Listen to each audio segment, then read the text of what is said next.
Hello everyone, I am your host Tushar Gupta and I welcome you to my YouTube channel The Tech Job. In this video we will cover how you can install GTA 5 on your PC. This is a legal method and Epic Games is offering the second best selling game on its store for free. So if you end up liking this video, then hit the like button and subscribe this channel for more updates. Also share this video with your friends and provide feedback in the comment section down below. So let's get started.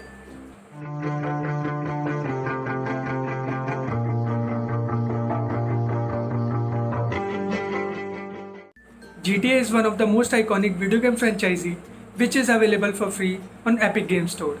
The best part is that the game is not the basic version, instead it is a premium edition which comes bundled with a cash bonus of $1 million and can be used inside the GTA Online. The game is available for free of cost till May 21 on Epic Games Store.